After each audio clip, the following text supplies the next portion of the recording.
Union between a young man from Kenya and a young woman from Kansas who weren't well off or well known, that through hard work and sacrifice, each of us can pursue our individual dreams but still come together to ensure that the next generation can pursue their dreams. When that promise was in jeopardy, ordinary men and women, ordinary like nurses and janitors, not him, to keep it alive. We meet at one of those defining moments. When our nation is at war, our economy is in turmoil, more Americans are out of work, and more are working harder for less. No, it's not More true. of you have lost your homes, and even more are watching your home values plummet. More of you have cars you can't afford to drive, credit cards. You can't afford to drive your car. Well, that's his fault because you don't want to drill for oil. You can't afford your credit card bill because you rang them up too high. That's your fault. But the failure to respond is a direct result of a broken politics in Washington and the failed policies of George W. Bush. Who failed to respond was Nancy Pelosi and this knucklehead when they left on vacation without voting on whether they're going to allow for drilling on the outer continental shelf and in Anwar. We are a better country than these last 8 years. It's more decent, more compassionate than a government that lets veterans sleep on our streets and families slide into poverty. Veterans who sleep on the street, they don't want to sleep somewhere else because they like doing drugs all night, acting all crazy, and their families don't want them living there. You can't stay at the homeless shelter if you're doing all kinds of drugs and stuff, so they prefer to be out on the street. Barack Obama wrote this book called Dreams of My Father, an autobiography. He's in college at Harvard, and he writes an autobiography. Like he said, such a hard life, so many experiences. He wrote about his high school experience at the rugged Punahou private school, where him and some kid named Ray were the only two black guys. Anyway, 2 months ago, Ray calls him up and says, "Hey, Barry, man, real good to talk to you after like 30-something years. I just got out of the state prison serving hard time for drug dealing. So now I really need a job. So if you could like hook me up, I could work for your campaign, you know, hand out buttons and make signs and call people or, you know, drive you around and be your bodyguard. I'll do anything." And Obama's like, "Well, listen, Ray, it's really good to hear from you, brother. But I'm out of one speech and into the other, you know, campaign trail, pressing the flesh and kissing babies and just pulling the wool over people's eyes, you know what I'm saying? But, you know, brother, hang tough. I recommend that, why don't you go down to the State of California Social Services Department? I'm sure they can do something for you there. And don't call us, we'll call you." It sits on its hands while a major American city drowns before our eyes. You let a city full of black people get flooded by a Hurricane Katrina. Blame George Bush for Katrina. That's the favorite Democrat and African-American politician tactic. Local governments should have took care of that. The mayor of New Orleans, the governor of Louisiana, they had the resources. Nobody blames Barack Obama for the flooding of the Mississippi River on the banks of Illinois over the past few months. No, people are suckers, you know that? You're suckers. Tonight I say to the people of America, enough! This moment! I bet it's gotta be a really cool feeling when you yell something like, "Enough!" or "Sieg Heil!" in a giant coliseum. You hear your voice echoing throughout, followed by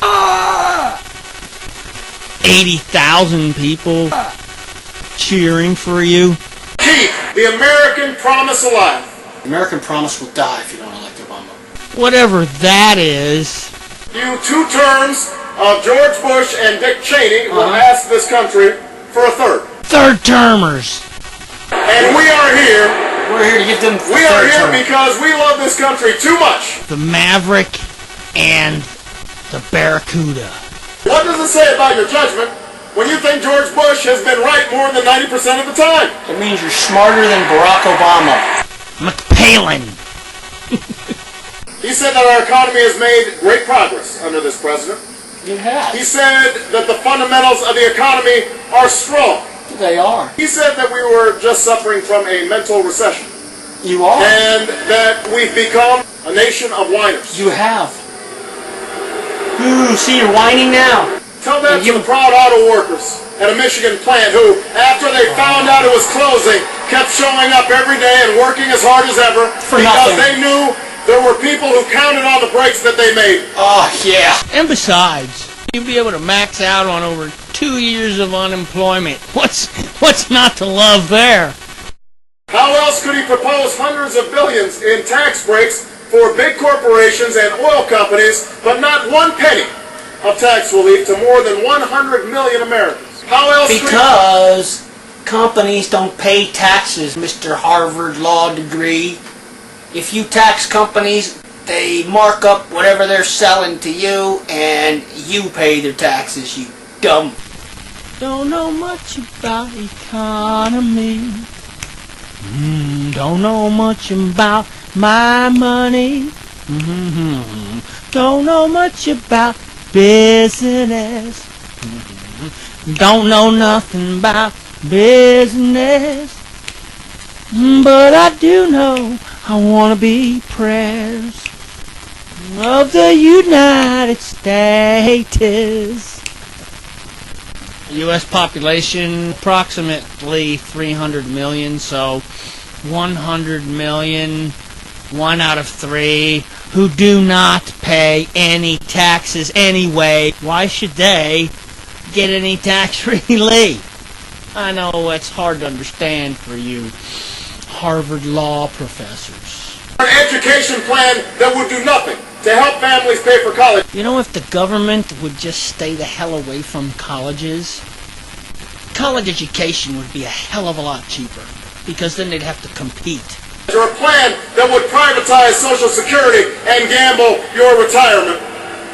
Look what the U.S. government has done with your Social Security Trust Fund, you stupid shitheads. It ain't even there. Give more and more to those with the most.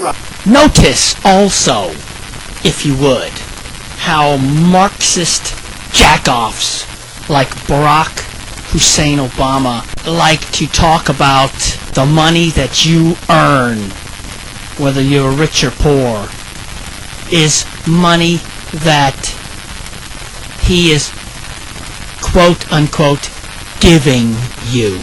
The arrogance of people like him. I hope that prosperity trickles down to everyone else. Never trust a motherfucker who uses the words trickle down. It's a catchphrase used by communists. In Washington, they call this the ownership society. But what it really means is that you're on your own. Well, yeah, I want to be on my own. Leave me alone. Out of work? Tough luck. You're on your own. Get a job. No health care? The market will fix it. You're on your own. Work out something with a doctor. Born into poverty?